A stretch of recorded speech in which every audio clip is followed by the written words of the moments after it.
वो भी आप में लम्हा में थे। मियाँ बात करना चाहता था मगर बीवी कुछ नाराज थी। यहाँ तक कि मियाँ ने गुस्से में कह दिया, अल्लाह की कसम जब तक तू नहीं बोलेगी तो मैं तेरे साथ नहीं बोलूंगा।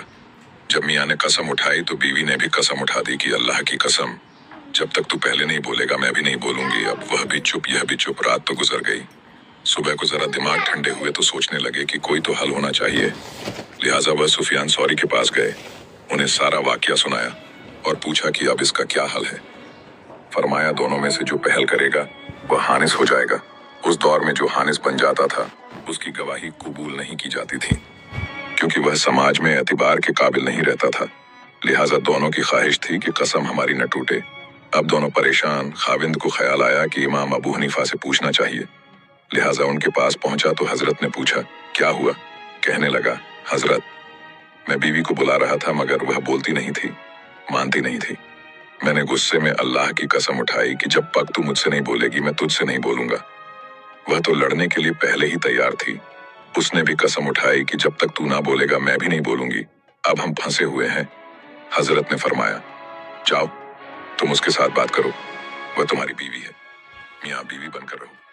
खाविंद मुस्कुराता हुआ घर आया और कहने लगा, मैडम क्या हाल है? हेलो, आपकी तबीयत ठीक है ना? बीवी ने कहा, बस तू हानिस हो गया। कहने लगा, मैं तो हानिस नहीं बना। उसने कहा, वह क्यों? कहने लगा, मैं इमाम अबू हनीफा से पूछ कर आया हूँ। उस दौर में इल्मी जौकू बहुत ज्यादा था। बीवी कहने लगी, अच्छा मैं भी जाकर मसला पूछती हूँ। मियाँ बीवी पहले सुफियान सौरी के पास पहुंचे। उनको जाकर बताया तो वह कहने लगे, अबू हनीफा तो हराम को हलाल करता फिर रहा है, चलो मैं भी तुम्हारे साथ चलता हूँ।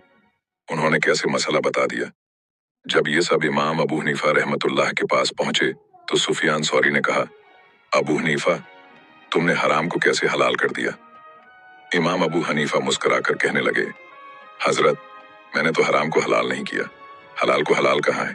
आप इनसे सुने तो सही, वे क्या कह रहे हैं। हजरत सुफियान सौरी ने उनसे पूछा कि क्या कह रहे हैं।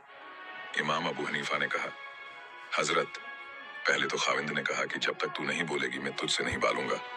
इसके जवाब में बीवी ने भी कसम उठा दी।